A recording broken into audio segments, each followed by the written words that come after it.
Всем привет! Мы продолжаем ретро-рубрику канала, вспоминая, какие масштабные копии выходили в разнообразных российских и европейских журнальных сериях около 10 лет назад. И сегодня я вам покажу довольно симпатичный польский автомобиль.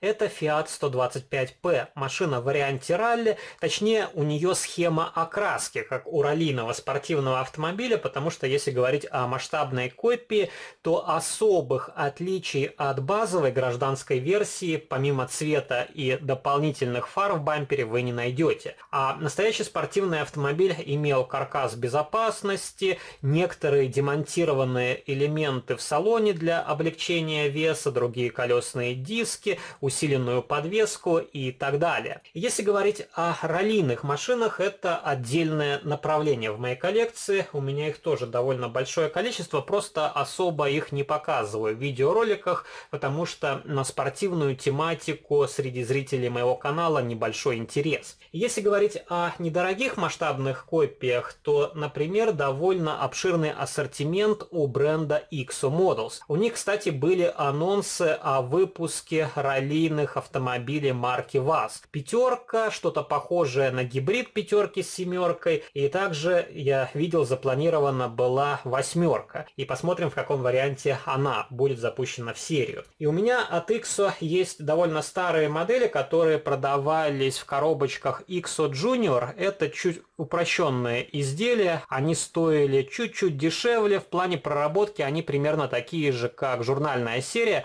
Правда, тут больше хрома, лучше покраска, качество сборки, и модели поставляются в прозрачном боксе. И, например, могу вам показать вот такой симпатичный Saab 96. Тоже в раллийном исполнении. И если смотреть на старые раллийные автомобили, то, конечно, они довольно интересны. И я помню, даже в рамках российской журнальной серии «Автолегенды СССР» какими-то бонусными выпусками предлагались раллийные москвичи. Но их нет в моей коллекции, потому что российскую серию, я уже неоднократно говорил, перестал собирать после 100-го выпуска. Например, могу вам показать мельком Альфа-Ромео ТЗ, тоже раллийная модификация. Красивый автомобиль, и у меня похожая Альфа-Ромео также есть от какого-то дорогого бренда, уже не вспомню, и та модель сделана из полимера, и она просто красного цвета, без бортового номера. И покажу вам последнюю модель в сегодняшнем видеоролике, это Subaru Impreza. Тоже в коробочке XO Junior, и Subaru вообще довольно часто встречается в раллийной модификации, в 43-м масштабе. У меня похожий автомобиль есть также от Carrarama, там только, по-моему, более новая модификация, и модель от AutoArt, и, по-моему, я ее как-то давно показывал в одном из видеообзоров. Ну, давайте вернемся к журнальному изделию. Я вам для сравнения приготовил также две другие модели. Еще один Fiat 125, только в варианте пикап. Эта машина выходила в рамках все той же польской журнальной серии, и покажу вам для сравнения ВАЗ-2103. На мой взгляд, эти машины имеют много схожих элементов. Правда, Fiat 125 чуть длиннее, и у него сильно отличаются задние фонари. Но как раз вы наглядно можете посмотреть, как модели друг от друга отличаются в плане проработки. И модель поставляется в стандартном блистере с серой подложкой. Тут написано, что изделия изготовлены в Китае, указан прототип, также есть значок East Models. И такая модель у Иста я видел в продаже была в гражданской версии зеленого цвета. И похожий Fiat 125P Rally также выходил в рамках европейской журнальной серии, посвященной раллийным автомобилям. Правда, на мой взгляд, та модель сделана на других формах, потому что отличается оформление задней части, отсутствует отдельная плашка, на которую крепятся задние фонари. И на том варианте, на мой взгляд, лучше получилось сделать решетку радиатора. И еще похожий раллийный Fiat я видел в 43-м масштабе от какого-то no-name бренда. Машины продавались в коробочках польские автомобили, был указан масштаб 1 к 43, но в плане проработки та продукция мне напоминала Вэлли или Autotime. И сложно сказать, насколько точно те масштабные копии попадали в 43 масштаб. Но что касается данного варианта, тут более-менее нормальная покраска, хотя если посмотреть на то, как нанесена окантовка на лобовом и заднем стекле, она не очень аккуратно выходит за границу, но это типично китайское журнальное изделие, ожидать тут какого-то хорошего качества, я думаю, не стоит. Черной краской окрашен капот, чтобы он не бликовал, написано «Польский Фиат», решетка радиатора полностью в хроме и краской обозначили поворотники, а габаритные огни просто хромированные, как и облицовка радиатора. Фары в виде стекляшек, правда, вид портят черные точки, присутствует значок Fiat, и на бампере установили два дополнительных прожектора. Правда, эти фары окрашены серебристой краской, можно предположить, что они закрыты крышечками, но тогда хотелось бы видеть здесь какие-то спонсорские надписи. Присутствует польский регистрационный номерной знак спереди и сзади, вполне хорошо изготовлены задние фонари.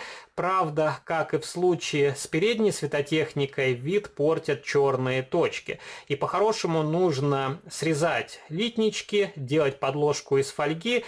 И я думаю, в данном случае неплохо бы заново красным и оранжевым лаком пройтись и сделать светотехнику более выразительной. Также присутствует огонь заднего хода под бампером, правда, он отлит единым целым с деталью. На нижней стороне установили выхлопную трубу.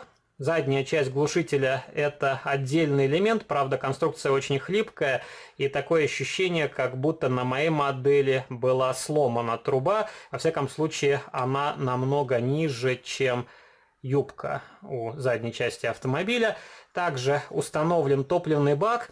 Я пытался разобрать эту масштабную копию, открутил винтик спереди, а сзади что-то держит. И это не бампер и не плашка номерного знака. Я предполагаю, что под топливным баком находится второй винт. Если вы знаете, точнее, напишите в комментариях, как можно спокойно, без поломок разобрать эту масштабную копию. Хотел сделать каркас безопасности, как у настоящего автомобиля. Если вы заглянете в салон, тут присутствует рулевое колесо, панель приборов из черного пластика, также виднеется рукоятка переключения коробки передач, сиденья без подголовников и также установлено салонное зеркало заднего вида. Дворники окрашены серебристой краской, тоже не очень понятное решение. Обычно на журнальных моделях, когда делают детали в хроме, то и дворники тоже хромируют, а тут почему-то их выделили серебрянкой. Присутствует зеркало заднего вида, оно круглой формы, а у пикапа зеркала сделаны прямоугольными. И как раз вы можете посмотреть, как отличаются передние части.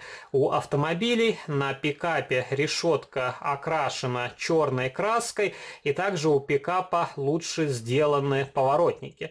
И с хромированной решеткой тоже были настоящие автомобили, более ранние модификации, но лично мне визуально больше нравится автомобиль с черной решеточкой на модели. Вот такое обилие хрома смотрится более игрушечно. И также у автомобилей отличаются колесные диски. Сами колесики одинаковые по размеру, но у пикапа хромированные колпаки, на модификации ралли они без колпаков и схематически изображены крепежные гайки и также колпачки на ступицу колеса. Ну, еще раз можно посмотреть на эту модель с разных ракурсов. И давайте сравним ее с ВАЗ-2103. И на мой взгляд, тройка более симпатична.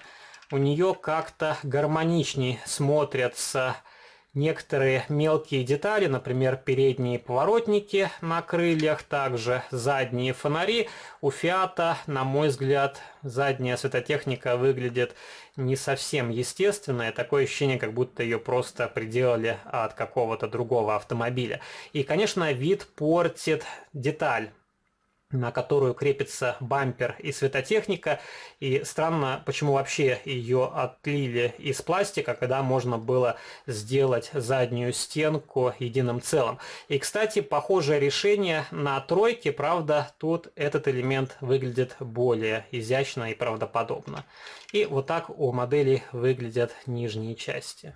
Примерно один уровень проработки, и у этих моделей, я думаю, примерно одинаковая себестоимость. И пишите ваши комментарии, собираете ли вы спортивные автомобили, что вы думаете о спецвыпусках не только в польской, но и российской журнальной серии. Если вам понравился данный видеоролик, то не забывайте поддержать его лайком. Вступайте в мои группы в социальных сетях, ВКонтакте и Фейсбуке, жмите на колокольчик и также заглядывайте на мой второй канал, там тоже выкладываются разнообразные видеоролики на масштабные копии из моей коллекции. А на сегодня это все. До новых встреч. Пока.